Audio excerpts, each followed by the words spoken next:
Gentlemen, it's past. I'll just read out the statement. I'm obliged to inform you that this meeting is being videoed. Members of the public are entitled to record the proceedings and are requested to give prior notice so that any additional measures that may assist can be put in place. Any member of the public who has any concern should raise them now. Okay, thank you. Item 1 on the agenda is apologies. I've got Mike Owen. I think everyone else is here. Looking around. Oh, Karen Calder, yeah. Karen's husband's and Mike Owen is poorly. Karen did say she'd get there if she could, but to be honest, her husband was very poorly and I told her not to rush. Item 2, disclosable pecuniary interests. Right to my left. To my right. I haven't got a pecuniary interest, but I will just mention item 10, the Bregunton one. I know the company, the person who runs the company, but then again I know most people in Shropshire. But I'd just like to point out, as there is a financial decision being made, that I've not been involved in the issue at all. It's been officers and you now that's handled the whole thing. So just for clarity, I think it's helpful to say that. Okay, item 3, minutes of the meeting on the 20th of May. Are we all happy with those? Just one point, and that's at 2.2, declared pecuniary interest, but it's not my daughter, it's my niece. Your niece? Yeah. Okay, thank you. With that amendment, are we all happy with them? Yeah. Thank you very much indeed. Public questions and statements, none. Matters referred from scrutiny, council, none. Reports of scrutiny committee, none. Which leads us to item 7, which is the revenue outturn. The report is in front of you, and I move the recommendations as in the report A to E. Sorry? I put my hand up to speak, Chairman. Sorry, Roger. You're just a bit quick for me today. Roger. Thank you, Chairman. It's interesting. Congratulations at the end of the year, £300,000 saving. It's good, isn't it? But I do note, well, it's good at the end of the year, but I do note that this is achieved by using the £18 million that is made in the corporate savings to bolster up as one-offs all the non-achievement of the targets by all the other services. I noticed that in the revenue report on period 3, it showed the £40 million that was needed to be saved last year. But in this report, it does say that on page 3, where it says the corporate 18.2 million underspent, this has been used to bolster up most of the one-offs that's needed to bring the budget into balance. Obviously, that 18 million is going to be saved this year, and I have concerns about how that is going to be achieved with all the one-offs that was there last year. If you're suggesting that we've got challenges, I tend to agree with you. Yes. James, do you want to pick that up, or should we move on? I just wanted, just for a point of clarification, in Table 1, the £18 million that's being referred to as an underspend includes the non-controllable under and overspends. So it's the figure on the right-hand side, which is the controllable under or over, which is comparable to the previous figures that have been quoted. So there's a £4 million underspend in relation to corporate resources, which has offset an overspend within adult social care, absolutely. The 80 million you're referring to includes such things as revaluation of assets, IS 19, pension calculations, and these sorts of things, Yeah. which, if you look at the column that talks about non-controllable under and overspends, actually balances back to 0. So there's no overall impact on the council of those. It's the grey column on the right-hand side, which is the one that is useful information and comparable to previous quarters. Come back. Thank you, Chairman. It is going to the scrutiny meeting next Monday, but I do refer to page 19 in the corporate budget, where it says that it was identified that 10.386 million had been budgeted for, which was uncommitted in 2014-15. That is the real figure to me, and that is the real challenge for this year, to be saved, as well as the £20 million. Yeah. Take on.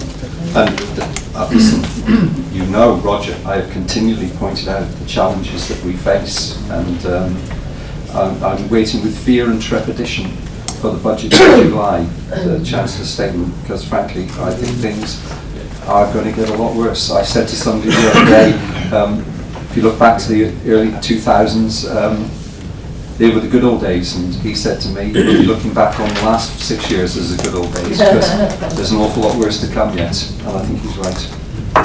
Go on. Yeah, no, I echo your comments, Chairman, on all the major political parties and promises that were made in the run-up to the elections. There was one notable exception that was going to be ring-fenced, and that's local government. No party said they were going to continue with the money that was going to You're absolutely right. Every time I heard a politician of any political colour making promises to spend money, it upset me. So much so that in the end I stopped watching. Because they're ring-fencing everything except local governments. Okay, thank you. Are we happy with the recommendations? Yes, sir. Thank you very much indeed. Capital outturn, item 8. I move the recommendations of the report. Roger and then Steve. Oh, Roger, who seconded? Roger. Thank you, Chairman. I notice the report and I see the carry-on figure, but what does concern me is that when one looks at the pages of the figure that is split down, in the report itself it makes reference about the commissioning and the 3.2 million that Highways and Transport failed to deliver on schemes in 14-15.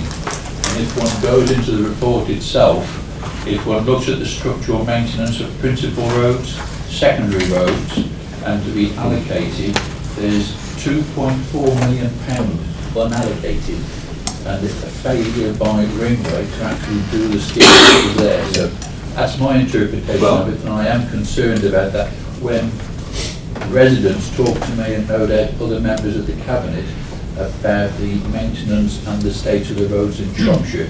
There's £2.4 million that should have been spent that wasn't spent. It's sort of a frightening meeting, Roger, because you and I are obviously in exactly the same place again, because the Chief Executive and I met with directors from Ringway yesterday, where we addressed this very issue, and we've scheduled another meeting for 2 weeks' time, where we hope we can bring some resolution to it, because it's not a good thing, but it's potentially not a bad thing. If we can resolve it and get the work done, get the roads up to standard, now's the time we should be doing it. So be assured, we are on the case, and we believe that we can sort it out. But if you think our roads are bad, going to Paris one day, that's what I recommend. Okay, we're all happy with the recommendations? Yeah. Thank you.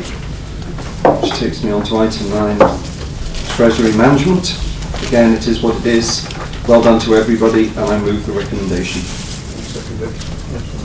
Okay, thank you. Item 10, now. Thank you, Leader.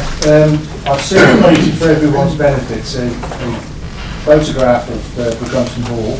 You'd think it was a Christmas card looking at it, that's how good it is. And also a plan which gives you the context of the site in regards to the neighbouring developments and also Brugunton Hall itself. Leader, you indicated earlier on that discussions over the site have not been on just for the last couple of years, but have been going on for years. Oh, probably 20 years, I would guess. Far too long. And myself, the planning committee members, parish councillors and the local Shropshire councillors have all had opportunity to visit the site on a number of occasions to see the condition of the hall. Let Alan answer his phone. Priorities right, anyway. I saw a coroner once, Alan, and the phone went off in his court and he confiscated the phone. But well, there were people in the council chamber that had their cameras confiscated, weren't there? maybe you're suggesting we should do more of this, are you? I'm suggesting you should. Would somebody like to confiscate Alan's phone, please? Some people have affliction. Go on, man. So that's fine, as long as Alan's got his message or his voicemail, that's great. I was saying we went round and we visited the site, and actually for those who've been round Brugunton Hall, you'll be surprised by the scale of it again. It's one of those buildings that is really a large place. Some of it is, I would say, is in fairly reasonable condition, but many sections of it are very poor. In fact, some of it is so poor that they're going to bring some of it down. But the whole purposes, we've been discussing, I'm going to say English heritage, but it's now historic England, so I'm going to say the words right. Historic England, with the developers, with the councils, architects, etc., conservation. What is the way forward? It was all agreed that the enabling land was needed to do it. And of course, this was all done before SIL regulations come into being. So now you have the SIL regulations on top, and the figures, as you can see in the report, are significant. You put that together, the viability for the scheme does not work. And I'm confident and happy because we've had it independently examined by the appropriate people who confirmed that we need to put the exemption in place, and that's what this report does. So I'm happy to support the recommendation. I hope that they found that the photo very nice, and also the plan gives you context of the report. So I'm happy to move. Somebody like second? I'll second. Okay, all in favour? Thank you. Well, now what I should say as well, it's a very historical estate, and that Sir David, Lord Hark, that we had, was a personal friend of John F. Kennedy. So the Kennedys will have dined there, I can assure you. And when he died, he attended the funeral, so there's a lot of historical importance with that property. Okay, thank you. Thank you. Quarter four, number 11. Tim. Thank you. This subject will be going to scrutiny on Monday, so members who will be there will be able to look at it in far more depth. I refer you to the long and winding road paper, bit of the paper. I'll just give you the key messages if you like, and I'm happy to take questions obviously on any aspect. First one is your life, the outcome. Demand continues to grow for children's social care. Referrals are up 14% on the previous year, which is 321 more cases. Although the referral rate has slowed in the second half of the year, from 1516, 1516 in the first half down to just over 1100. The rate per 10,000 children who are looked after. During the year there's been an overall increase in the rate of looked after children. From autumn there's been a slight reduction in numbers and an increased stability in the population. This is a result of the work being done on age of care and the ended up support that's been put in place. As regards the environment is concerned, 93% of street inspections for cleanliness, that is litter, are graded as good or higher, which is a national standard. They're also better than the Keep Britain Tidy benchmark. Standards fell, as members may be aware, to the lowest levels in January to March, causing issues to be raised with Ringway for corrective actions, and resources were redirected to littering. The number of fires, both accidental and criminal, have reduced, and this follows long-term trends for a national reduction in the number of fires. Now, the financial bits. The number of houses on the council tax register has increased by 1,173 and is expected to continue to rise. Council tax register figures are used as an early indication of the number of new houses, of course. If these levels are reflected in the new housing completions count, it is expected that completions will be returning to levels closer to the core strategy target, which has been affected by the downturn of construction during the recession period. Or as an aside, there is apparently a glut of available housing land with planning consent trying to be sold across the county at the moment.